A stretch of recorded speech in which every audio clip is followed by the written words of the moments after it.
নেতা যখন বাইর হয়, নেতার থেকে গরম তার চামচাগুলা, এর ভাবই আলাদা। আরে একটা নেতা যাবে শাহজাদপুরের মাটি দিয়ে, এমনও রুগী আছে গাড়ির ভিতরে, তাকে রাজশাহীতে পুষতেই হবে। নেতার চামচারা রাস্তা ব্লক করে রাখে, নেতা আসতেছে, এখানে দাঁড়িয়ে থাকো। কোন রাজনীতি আমি বুঝতে পারছি না। নেতারা আমার উপরে খেপেন, আপনার মতো 2 নম্বর নেতা আমার উপরে খেপে কোনো লাভ হবে না। রাষ্ট্রপতি যাচ্ছেন ভিজিট করতে, আর পিছনে এই দালালের ভিতরে তলোয়ার, কোপ মারবে, মেরে ফেলবে। তো মেরে ফেলবে করতে করতে হযরত ওমর জিজ্ঞাসা করছে, বাবাজি কোথায় যাবেন? তো লোকটা বলছে, আমি যেখানে গেলে আপনার কি, আপনি কোথায় যাবেন? বলে, আমি গ্রামটা ভিজিট করে এখনই চলে আসবো। আচ্ছা, এই মারবে মারবে করতে করতেই চিন্তা করছে, আচ্ছা এখন আর মারবো না, আসার পরে মারবো। এইখানে ময়দান মাঠে একটা বড় গাছের মাথায় উঠে বসে আছে, যে আসার পথে এক কোপ মারবো। কেন যাওয়ার পথে মারলি না কেন? হায়াত মৌতের মালিক কেডা? আরো জোরে কোন? কারুনের 14 গোষ্ঠী মিলি এক মহিলাকে টাকা দিয়েছিল, বহু টাকা, যে তুমি খালি মুসা যখন ওয়াজ করবে, ভাষণ দিবে, তখন খালি বলবা মুসা আমার সাথে জিনা করেছে, খালি এই কথাটুকু বলবা। তার মানে ওই যে জাকাতের ব্যাপারটা, মানে ওরা মানিয়ে নিতে পারছে না যে জাকাত আল্লাহর নামে জাকাত মনে করে এই মুসা মনে হয় আমাদের টাকাগুলো নিবে, এরকম একটা ধানায় পানায় মনে করেছিল। তো মহিলাকে টাকাও দিয়েছে, মুসা আলাইহিস সালাম বক্তব্য দিচ্ছে। এইবার লোকজন বলছে, হ্যাঁ তোমার নবীগিরি শেষ। এখনই মহিলা কি বলবে? মুসা আমার সাথে জিনা করেছে, তাহলেই মুসার নবী উৎসব শেষ, বেইজ্জতি, এই কথা বলবে। আর মহিলা বলতেছে, কারণ আমাকে 20,000 টাকা দিয়ে বলতে বলেছে মুসা আমার সাথে জিনা করেছে। আচ্ছা, জিহ্বা পরিচালন হয় কার? কে চালাই? ব্রেন চালাই কে? এ বক্তা খবরদার, তুমি অহংকার আইনো না। মনে রাখো, গলা যদি ভালো হয় রে বক্তা, আন্তর্জাতিক বক্তা হতে পারো, কোটি কোটি টাকা কামাইতে পারো, কিন্তু হযরত শাহ মখদুম হওয়া এত সহজ নয়। গাছের উপর উঠে বসে আছে, আসার সময় জবাই করব গেছে, ভিজিট করে নেতা আসতেছে। নেতার সামনে পিছনে পুলিশের গাড়ি আছে নাকি? নেতা কি চোর নেতা নাকি? ওকে মাইরে ফেলার কোনো ভয় আছে নাকি? ওই জায়গায় এসে একটু মানে বিরক্তি এসে গেছে, একটু ঘুম ঘুম ভাব। তো যে গাছে ওই সন্ত্রাস বসে আছে, সেই গাছের সাথে আবার পিঠ লাগায় রাষ্ট্রপতি একটু রেস্ট নিয়ে নেই। কি হবে? উপরে কেডা? তো ওই রেস্ট নিয়ে নেই, ঘুম পড়িয়েছে, চোখ বন্ধ করেছে। সন্ত্রাস গাছের থেকে নেমে কেবল তলোয়ার বের করে নেতার কোপ মারবে। এমন সময় ময়দান ফেটে বিশাল এক রয়্যাল বেঙ্গল টাইগার উঠে পড়ে লাফ দিয়ে কয়, আমাকে বাঁচাও। তলোয়ার মলোয়ার পড়িয়ে গেছে, কাঁপছে। হযরত ওমর চোখ খুলে বলছে, কাঁদছে কি আপনি? কান্দেন কেন? চিল্লাচ্ছেন কেন? বাঘ! বাঘকে দেখে, সন্ত্রাস দেখে। হযরত ওমর কি দেখছে নাকি? বাঘ! বলে, আর মিয়া ফাঁকা মাঠ, মরুভূমি, বাঘ কোথায়? আমার আল্লাহ বলে, ওমর যে দিনের কথা মোতাবেক চলে, যে নিজের জীবনে দিন প্রতিষ্ঠিত করে, যে দিনের কাজে বের হয়ে যায়, মনে রাখো, তাকে যদি কেউ মেরে ফেলতে যায়, সে বাঘ না দেখলেও আমি আল্লাহ বাঘ তাকে দেখা। خلقل الإنسان من صلصال كالفخار। এই আয়াতটা পড়েছিল পদ্মা সেতু উদ্বোধনের দিনে এক, কি বলবো, এক বেয়াদব। وخلق الجن من مارج من نار فبأي آلاء ربكما تكذبان। এই আয়াতটা ওই দামড়া নেতা পড়েছিল। ওই দামড়া নেতা পদ্মা সেতুর উদ্বোধনের দিনে খালাকালিন সানা মিন সালসালিন কাল ফাক্কার। আমি খালি মনে মনে বলেছিলাম এ বাবাজির উস্তাদকে ডারে। আর এত সুন্দর কোরআন তেলাওয়াত করলো, আজকে পাগড়ি পাইলো মানে 30 পারা কোরআন মুখস্থ হয়ে গেল। সুবহানাল্লাহ। কোনোদিন অবাক হয়েছেন? আমার দাদাকে বলছি, দাদা তুমি যে খালি ঘুরে ফিরে সূরা সূরা ইখলাস দিয়ে নামাজ পড়ো, এ নামাজ তো হয় না, আরো 2-1টা সূরা মুখস্থ করতে পারো না? বলে সব থাক, না হলে আমি আল্লাহ বুঝবেন আমি বুঝবো। যা, আমি এক সূরাই তো নামাজ হবে না। বলছে সহজ সূরা কোনটা? আমি কুলিয়া আইয়ুহাল কাফিরুন এটা মুখস্থ করতে পারো না? বলছে এটা মুখস্থ করতে গিয়েছিলাম, তো লাবুদু আর মাবুদুর ঠেলাইও আমার আর হয়নি। লাবুদু আর মাবুদু মুখস্থ করতে পারলো না, জীবনভর এক সূরা দিয়ে নামাজ পড়ে গেল। আর ছেলেটা 30 পারা কোরআন আজকে মুখস্থ হয়ে গেল। এটা কি একটু আলহামদুলিল্লাহ বলা যায় না? এটা আলেমদের ব্যাপারে এদেশে কোনো গুরুত্ব নাই। যাই হোক, ভালো জিনিসকে মানুষ গুরুত্ব দেয় না, গুরুত্ব দেয় কে? মিথ্যাকে আল্লাহ গুরুত্ব দেয় না, মানুষ গুরুত্ব দেয়। একদিন কিন্তু সত্যের কাছে গিয়ে পাও জড়ায় ধরাই লাগে, ঠিক কিনা? যাই হোক, কোরআনের থেকে বড় আর আমরা কাউকে না মানি। এটা মাদ্রাসা। মাদ্রাসা মানে আমি কি বলি জানেন? কোরআন প্রোডাকশনের ফ্যাক্টরি। সুবহানাল্লাহ। এই মাদ্রাসাগুলো জীবিত আছে যার জন্য আজীবন কোরআনে হাফেজ জন্ম হতেই থাকবে। তাহলে পৃথিবীতে সব থেকে বড় একটা জিনিস সেটা হলো মাদ্রাসা। যা হোক, এবার আমি ওয়াজ শুরু করছি। মৌলানা মুশাররফ সাহেব অনেক ওয়াজ করেছেন, তাকায় আছেন প্রধান বক্তা কি বলে আজকে একটু দেখি। সবাই তো খেয়াল প্রধান বক্তার দিক থাকে নাকি? আমাকে প্রধান বক্তা করাতে আপনারা খুশি না নাকি? খুশি? একদম মনের কথা। মনের কথা যদি হয় সামনের দিকে 1 হাত করে আগে আসা লাগবে, আর যদি না আগান তাহলে মনে করব একদম মিথ্যা কথা, খুশি হয় না। সবাই আগায় আসেন সামনের দিকে। লা ইলাহা ইল্লাল্লাহ, লা ইলাহা ইল্লাল্লাহ, লা ইলাহা ইল্লাল্লাহু মুহাম্মাদুর রাসূলুল্লাহ। আমি তো আপনাদেরকে আগায় আসতে বলেছি, তো একটু বিবেক করা উচিত ছিল। আলেম মানুষ বলতেছে যে কমপক্ষে আধা আগায় যায়, তাও তো মনে করতাম যে একটু আমল হলো। যাই হোক, যথেষ্ট আগে এসে সবাই বলেন আলহামদুলিল্লাহ। এইবার যে ওয়াজ দিয়ে শুরু করব, 17 বছর পর একটা সরকার চলে গেছে, এবার আমরা বেসরকারিভাবে চলাফেরা করতেছি, ঠিক কিনা? তো আমাদের দেশে সরকার নির্বাচন হবে, তাতে বোঝা যাচ্ছে বিএনপি ধানের শীষ পাইয়ে গিয়েছে। দাঁড়িয়ে পাল্লাও মোটামুটি বিভিন্ন জায়গায় পাচ্ছে, হয়ে যাবে ভোট। তো এবার বলতে পারেন যে হুজুর ওয়াজের মধ্যে উঠি রাজনীতি কেন? নাউজুবিল্লাহ। আমি বাঙালি হুজুর কি এই দাঁড়িয়াপুরে নতুন নাকি? আমার মুখে কোনোদিন রাজনীতির ওয়াজ শুনেছেন নাকি? তো যদি কথা তুলতে গেলেই রাজনীতি হয় তা না, রাজনীতি না হলে তার দেশ চলবে কি করে?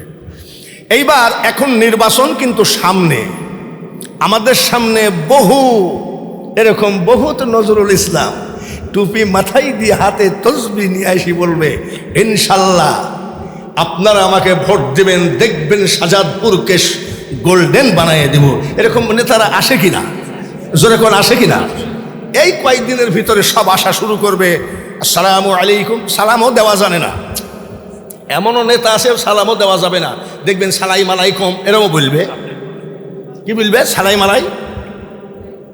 এরাই নেতা। আইসেই বলবে, হাতে তসবিহ মাথায় টুপি থাকবে। আপনারা জিন্দেগিতে 17 বছর যে স্বৈরাচারের কাছ থেকে অপমান হয়েছেন, আমি আপনাদের কলিজার টুকরা সন্তান হিসাবে কাজ করব, এরকম বলে কিনা? ভাইয়ের আমার, খবরদার আর আমরা ঠকতে রাজি না।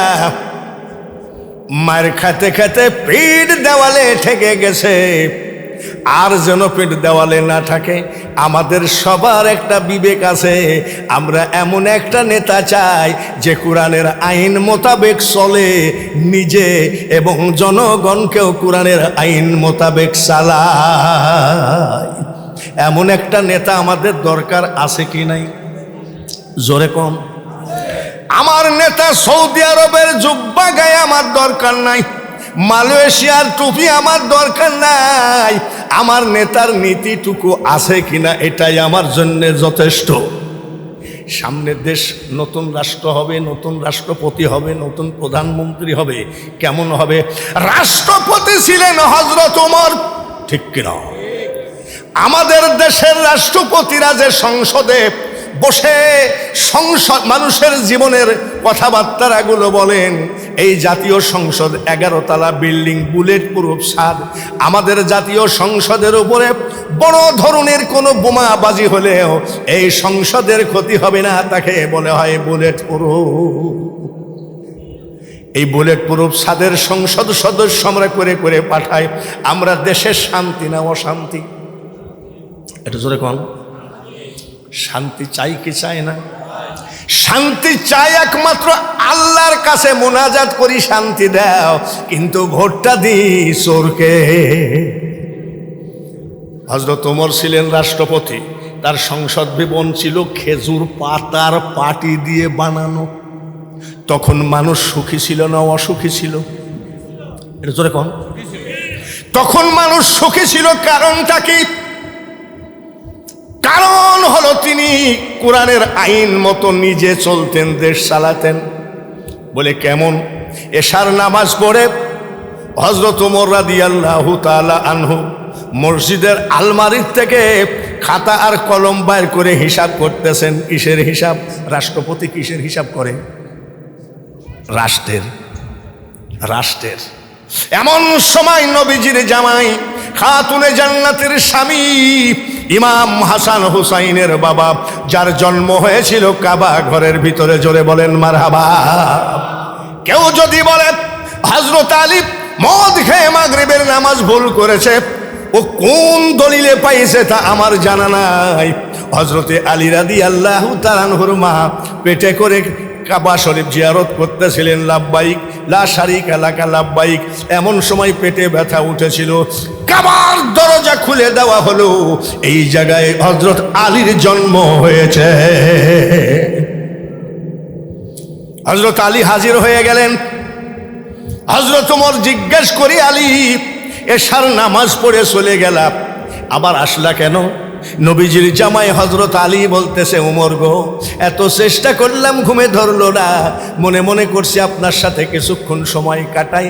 হযরত ওমর বলতেছে, রাষ্ট্রপতি বলতেছে, আমি খুব খুশি হলাম, যান বসেন।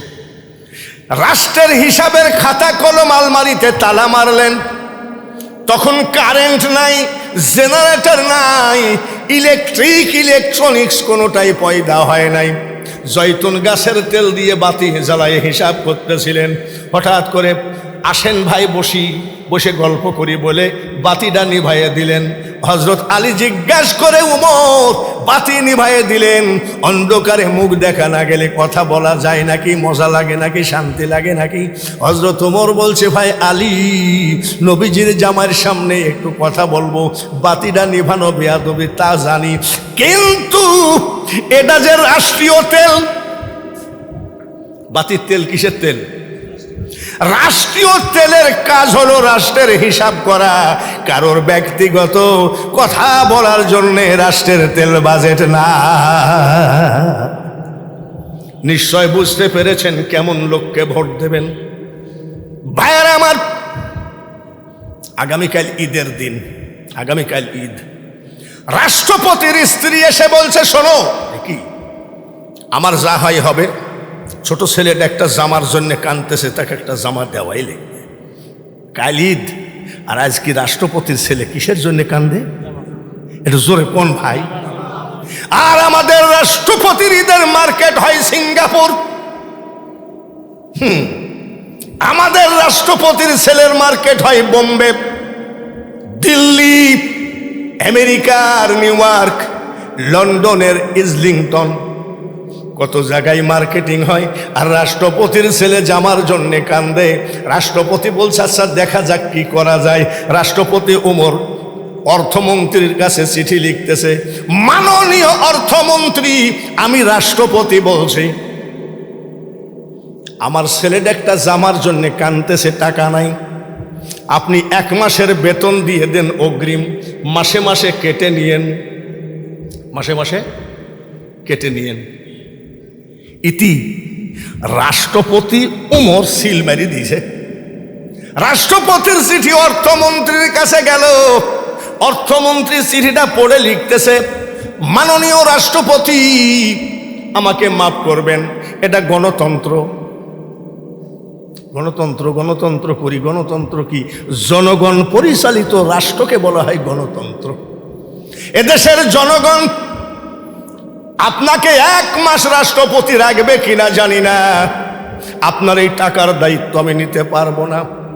যদিও জনগণ মেনে নিবে, হায়াত মৌতের কথা বলা যায় না।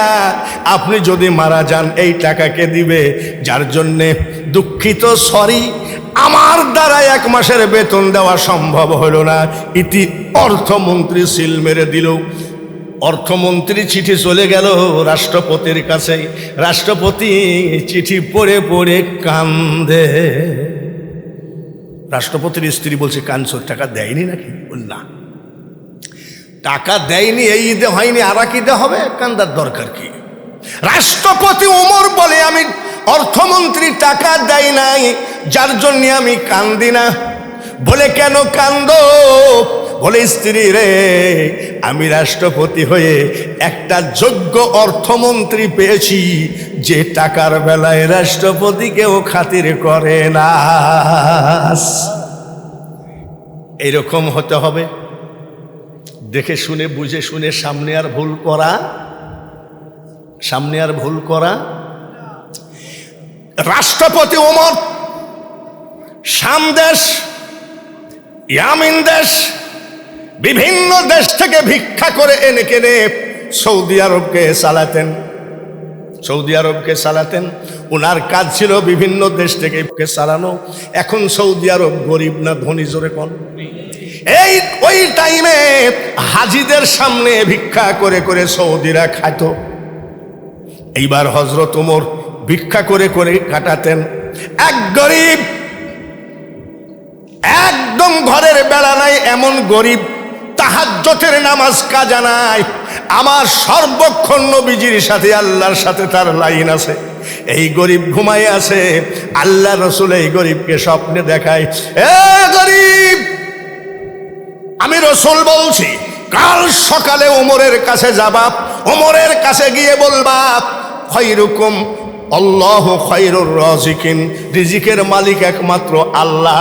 খবরদার মানুষের কাছে চাইও না, আল্লাহর কাছে চাও, সৌদি আরবে অভাব হবে না।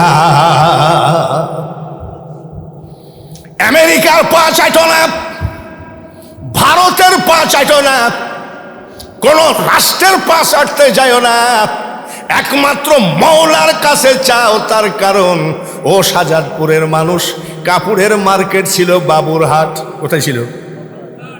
এখন বাংলাদেশের মধ্যে বিখ্যাত শাড়ির হাট কোনটা?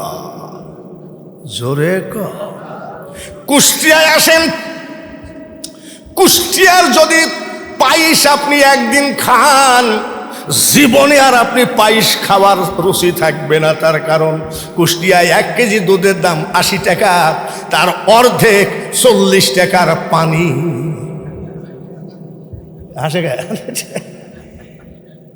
একেবারে দুধের পাওয়ার হাউস বসায় দিয়েছে শাহ মখদুম। জোরে বলেন মারহাবা, নারায়ে তাকবীর। সারা উত্তরবঙ্গের তেলের গোডাউন বসায় দিয়েছে শাহজাদপুরে। একবার চিৎকার করে বলেন আলহামদুলিল্লাহ। আমি এ কথা কেন বলছি? আমি এই কথা বলছি এই জন্যে, আমরা মুসলমান, জোরে কোন ঠিক কিনা? আমরা আমাদের কলেমা লা ইলাহা ইল্লাল্লাহু মুহাম্মাদুর, মুসলমান হয়ে যদি ইহুদির পা চাটি, মুসলমান হয়ে যদি অন্য জাতির পা চাটি, আমার মওলা কিন্তু আমাদের উপরে বেজার হবে। তার কারণ যে দেশেতে ঘুমাই কত আউলিয়া দরবেশ, সে যে আমার জন্মভূমি সোনার বাংলাদেশ। আল্লাহর রহমত। ওই গরিব স্বপ্ন দেখেছে, গরিব স্বপ্ন দেখে চিন্তা করে উনি হলেন রাষ্ট্রপতি। তা আমার মতন ফকিন্নি স্বপ্ন দেখেছে, এটা বলবো কি করি, কিন্তু নবীজি তো বলতে বলিছে, কি করি। গেছে যায় দেখে রাষ্ট্রপতি বের হচ্ছে। রাষ্ট্রপতির সাথে কি 2-4-10 জন লোক থাকে না নাকি? আরে আমাদের দেশের পাতি নেতার পিছনে তো 50 জন থাকে, আর রাষ্ট্রপতি বের হচ্ছে মোটামুটি 10-15 জন লোক আছে। এমন সময় উনি আদবের সাথে দাঁড়ায় কয়, আসসালামু আলাইকুম। রাষ্ট্রপতি ওমর বলে, তুমি এইভাবে দাঁড়িয়ে বলছো কেন, এদিকে এসো। ওই গরিবকে জড়ায়ে ধরে বুকে নিয়ে এসে জোরে বলেন মারহাবা। এইবার আমাদের দেশের নেতারা আসবে, এখন রিক্সাওয়ালাকে জড়ায়ে ধরবে, ভ্যানওয়ালাকে জড়ায়ে ধরবে, বলবে তুই জানিস না রে ও রিক্সাওয়ালা, আমি তোদের নেতা, তোদের দরদ বুঝি, তোদের গার ঘাম জাহান্নামের আগুন থেকে হারাম। এখন বলবে। আর যখন ভোট নিয়ে যাওয়া হবে, এই গরিব যখন ওই নেতার বাড়ির সামনে যাবে, নেতার কিছু লোকজন আছে, তাদেরকে আগেই বলবে, লোকটাকে মনে হয় কিছু সাহায্য সাথে আসছে, বলে বল এমপি বাড়ি না। আমরা আর না ঠগি। রাজি আছেন? রাজি আছেন? তো আপনি কি কিছু বলবেন? গরিব বলে, রাষ্ট্রপতি আপনি যদি নির্ভয় দেন, অভয় দেন, তাহলে আমি বলতে পারি রাষ্ট্রপতি ওমর বলেছিলেন, কিসের ভয় তোমার? তোমার ভোটেই তো আমি রাষ্ট্রপতি, কোনো ভয় নাই, তুমি বলো। বলে, রাষ্ট্রপতি সাহেব, আমি আজকে তাহাজ্জুদ পড়ে ঘুমাইছিলাম, আল্লাহ রাসূল বলেছে এদেশ ওদেশ মানুষের দ্বারে দ্বারে ভিক্ষা না করে আল্লাহর কাছে চাইতে বলো, এই দেশে কোনোদিন অভাব থাকবে না। বলে, রাসূলুল্লাহ তোমাকে বলিছে? বলে, হ্যাঁ। আর একবার বুকে জড়ায় ধরেছে, হতে পারো তুমি গরিব, হতে পারো তোমার ঘরের বেড়া নাই, কিন্তু আমার নবীর সাথে তোমার এত ভালো সম্পর্ক, চলো যাই আমরা একটু দোয়া করি। হযরত ওমর দোয়া করলেন, মাবুদ আমি মানুষের কাছে চেয়ে চেয়ে ভুল করেছি, আল্লাহ তুমি ছাড়া এই আরব দেশকে সাহায্য করার মতন নাই, আমি ভুল করেছি, আর আমি মানুষের কাছে চাইব না। আল্লাহু খায়রুর রাজিকিন, ওগো রিজিকের মালিক, তুমি আরবকে ধনী বানাইয়ে দাও। আল্লাহ তাআলা কবুল করে নিলেন। ওই গরিব চিৎকার করে বলেছিলেন, আল্লাহুম্মা আমিন। দোয়া কবুল হয়ে গেল। এইবার আল্লাহ তাআলা টাকা আসমান থেকে ফেলায়ে দেয় না, নজরুল ভাইকে আল্লাহ ধনী বানাবে। ব্যবসা বাণিজ্যের মধ্যে বা বিভিন্ন ওসিলা বিভিন্ন কিছু আল্লাহর হাতে আসে, কিন্তু স্বপ্নের মধ্যে টাকা বস্তায় দিয়ে যাবে না। এইবার সৌদি আরবে আল্লাহ তাআলা তেলের খনি বানায় দিলেন, আর তামাম পৃথিবীর সবাইকে কেনার জন্য সৌদি আরব ছাড়া অন্য জায়গা থেকে তেল না, তেলের টাকা। এখন তেলের টাকা কি হচ্ছে সেটা আমি বলতে গেলে আপনারা একটু আমাকে হলেও ভুল বুঝবেন। এই তেলের টাকা দিয়ে সৌদি প্রিন্সরা ফ্লাইট রিজার্ভ করে যায় বোম্বে আড্ডা মারতে। খবরদার, একটা মাত্র গলা বাঙালি হুজুরের ৪৮ বছর ওয়াজ করতেছে, জীবনে কোনোদিন বাঙালি হুজুর গরম পানির ধার ধারল না, ঠান্ডা পানি খেলো। একটা গলায় এত ইজ্জত, একটা ডেট রমজানের আগ পর্যন্ত ফাঁকা নাই। খবরদার, আল্লাহ বেজার হোক এমন কোনো কাজ আমরা না করি। দেখবেন সব সময় যদি আল্লাহর ভয় হৃদয়ে থাকে, এদের সুন্দর শান্তিতে ভরপুর হয়ে যাবে। সবাই আমার সাথে একবার বলেন আল্লাহুম্মা আমিন, জোরে বলেন আমিন। আমাদের দেশের নেতা একজন মন্ত্রী উপদেষ্টা যখন শাহজাদপুরে আসে পুলিশের গাড়ি পিছনে সামনে থাকে কিনা? এখন আবার 3 বাহিনী থাকে, বিডিআর থাকে, সেনাবাহিনী থাকে, তারপরে শাহজাদপুরে ঢুকে, ঠিক কিনা? এইবার উল্লাপাড়া থানা শাহজাদপুরকে দিবে, তার আগে কোন থানা সেটা আবার উল্লাপাড়াকে দেবে। জনাব গেল, দেখে রাখেন। এইভাবে আমাদের মন্ত্রী মিনিস্টার ফকিন্নি সামান্য মন্ত্রীও না, নেতা, সামনে পুলিশ পিছনে পুলিশ ছাড়া যায় না। রাষ্ট্রপতি হযরত ওমর, নারায়ে তাকবীর। রাষ্ট্রপতি হযরত ওমর হঠাৎ করে গল্প করতে করতে বলছে, বাবা তোমরা বসো। পাশে একটা গ্রাম আছে, বহুদিন ভিজিটে যায় নাই, আমি একটু গ্রামটা ভিজিট করে আসি। এইবার এক শত্রু বহুদিন ধরে ভুয়া জুব্বা, ভুয়া দাড়ি, ভুয়া পাগড়ি এই নিয়ে হযরত ওমরকে জবাই করার জন্য মাঝে মধ্যে ঘুরতে সুযোগ পাইতো না। এইবার হযরত ওমর বলতেছে, তোমরা বসো, আমি গ্রামটা ভিজিট করে আসি। সব তো সম্ভব হয় না, আস্তে আস্তে একটা করে গ্রাম ভিজিট করে আসি। হযরত ওমর একা গেলেন, পুলিশের গাড়ি নাই, পুলিশের গাড়ি নাই, পিস্তল নাই। বাপরে, নেতা যখন বাইর হয়, নেতার থেকে গরম তার চামচাগুলা, এর ভাবি আলাদা। আরে একটা নেতা যাবে শাহজাদপুরের মাটি দিয়ে, এমনও রুগী আছে গাড়ির ভিতরে, তাকে রাজশাহীতে পুষতেই হবে। নেতার চামচারা রাস্তা ব্লক করে রাখে, নেতা আসতেছে, এখানে দাঁড়িয়ে থাকো। কোন রাজনীতি আমি বুঝতে পারছি না। নেতারা আমার উপরে খেপেন, আপনার মতো 2 নম্বর নেতা আমার উপরে খেপে কোনো লাভ হবে না। রাষ্ট্রপতি যাচ্ছেন ভিজিট করতে, আর পিছনে এই দালালের ভিতরে তলোয়ার, কোপ মারবে, মেরে ফেলবে। মেরে ফেলবে করতে করতে হযরত ওমর জিজ্ঞাসা করছে, বাবাজি কোথায় যাবেন? তো লোকটা বলছে, আমি যেখানে গেলে আপনার কি, আপনি কোথায় যাবেন? বলে, আমি গ্রামটা ভিজিট করে এখনই চলে আসবো। আচ্ছা, এই মারবে মারবে করতে করতেই চিন্তা করছে, আচ্ছা এখন আর মারবো না, আসার পরে মারবো। এইখানে ময়দান মাঠে একটা বড় গাছের মাথায় উঠে বসে আছে, যে আসার পথে এক কোপ মারবো। কেন যাওয়ার পথে মারলি না কেন? হায়াত মৌতের মালিক কেডা? আরো জোরে কোন? কারুনের 14 গোষ্ঠী মিলি এক মহিলাকে টাকা দিয়েছিল, বহু টাকা, যে তুমি খালি মুসা যখন ওয়াজ করবে, ভাষণ দিবে, তখন খালি বলবা মুসা আমার সাথে জিনা করেছে, খালি এই কথাটুকু বলবা। তার মানে ওই যে জাকাতের ব্যাপারটা, মানে ওরা মানিয়ে নিতে পারছে না যে জাকাত আল্লাহর নামে জাকাত মনে করে এই মুসা মনে হয় আমাদের টাকাগুলো নিবে, এরকম একটা ধানায় পানায় মনে করেছিল। তো মহিলাকে টাকাও দিয়েছে, মুসা আলাইহিস সালাম বক্তব্য দিচ্ছে। এইবার লোকজন বলছে, হ্যাঁ তোমার নবীগিরি শেষ।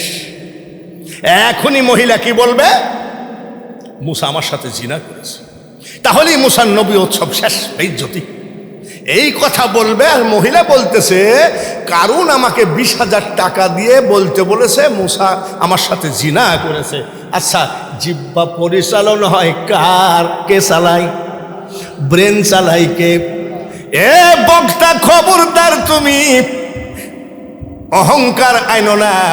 মনে রাখো, গলা যদি ভালো হয় রে বক্তা, আন্তর্জাতিক বক্তা হতে পারো, কোটি কোটি টাকা কামাইতে পারো, কিন্তু হযরত শাহ মখদুম হওয়া এত সহজ নয়।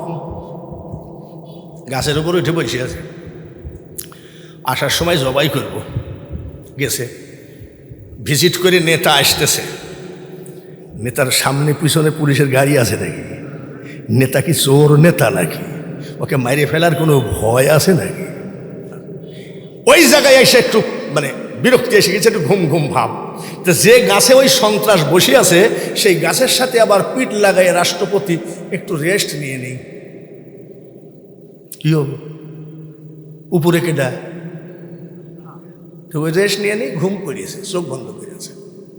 সন্ত্রাস গাছের থেকে নেমে কেবল তলোয়ার বের করে নেতার কোপ মারবে। এমন সময় ময়দান ফেটে বিশাল এক রয়্যাল বেঙ্গল টাইগার উঠে পড়ে লাফ দিয়ে কয়, আমাকে বাঁচাও। তলোয়ার মলোয়ার পড়িয়ে গেছে, কাঁপছে। হযরত ওমর চোখ খুলে বলছে, কি আপনি কান্দেন কেন, চিল্লাচ্ছেন কেন? বাঘ! বাঘকে দেখে, সন্ত্রাস দেখে। হযরত ওমর কি দেখছে নাকি? বাঘ! বলে আর মিয়া, ফাঁকা মাঠ, মরুভূমি, বাঘ কোথায়? আমার আল্লাহ বলে, ওমর যে দিনের কথা মোতাবেক চলে, যে নিজের জীবনে দিন প্রতিষ্ঠিত করে, যে দিনের কাজে বের হয়ে যায়, মনে রাখো তাকে যদি কেউ মেরে ফেলতে যায়, সে বাঘ না দেখলেও আমি আল্লাহ বাঘ তাকে দেখা।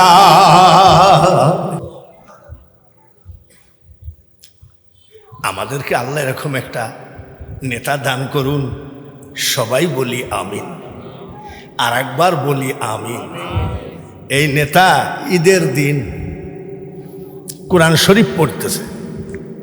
আমাদের নেতারা তো কোরআন শরীফ পড়ে কিনা আন্দাজে বলতে তো পারবো না। নজরুল ভাইয়া তো নেতা, নজরুল ভাই আবার আলাদা নেতা। ওইদিকে আমার গোরস্থানের সভাপতি, আগে এসে দেখি মাদ্রাসায় বসে আছে। তো কোরআন শরীফ পড়তেছে আমাদের নেতা।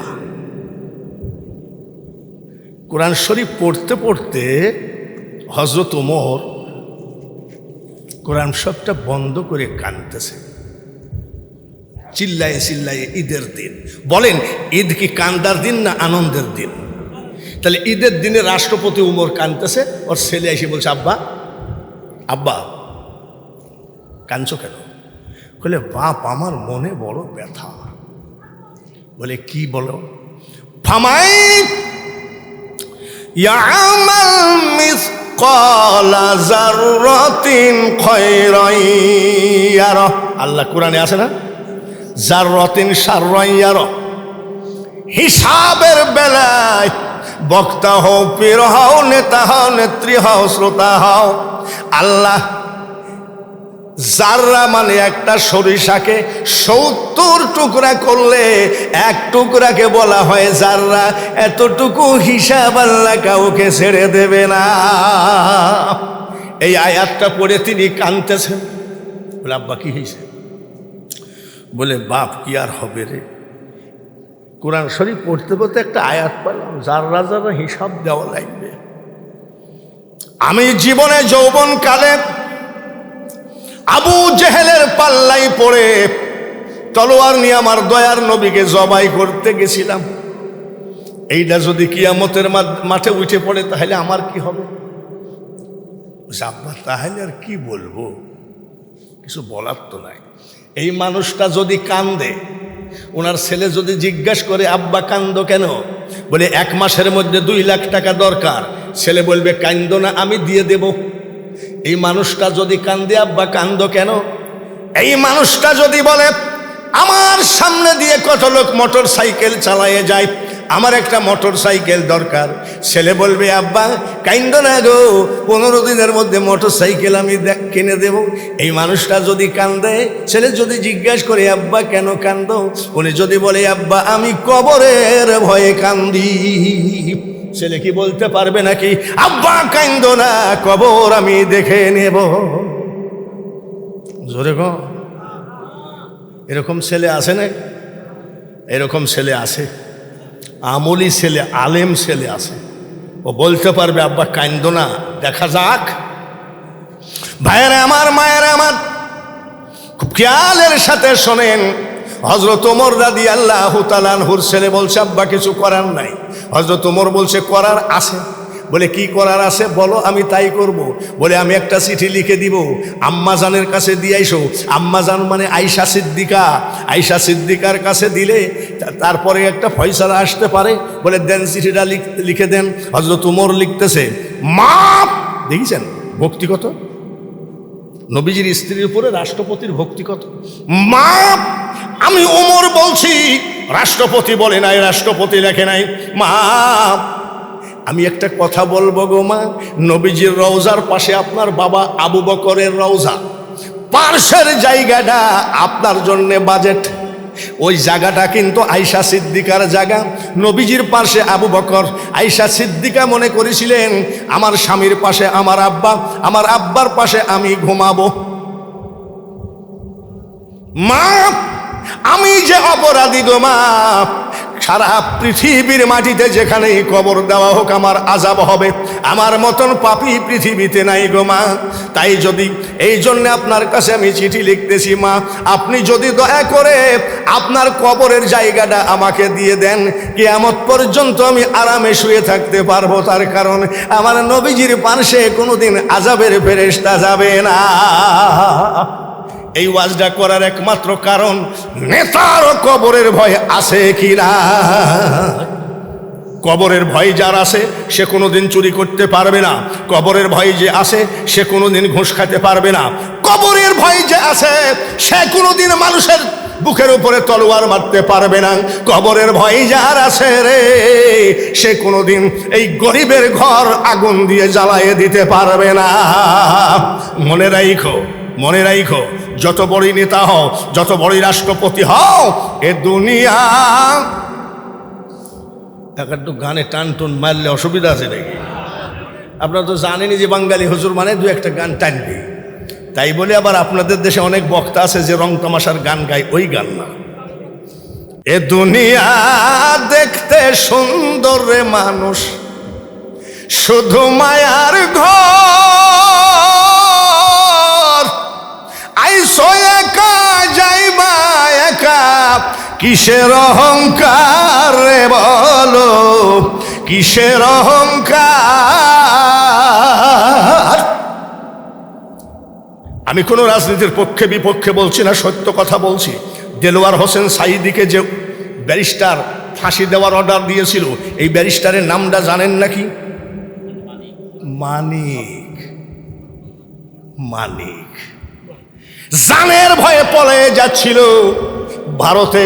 47 লক্ষ টাকা দালাল মেরে নিয়েছে, এমন মার মেরেছিল এই মানিককে কলার পাতার উপরে রেখেছিল।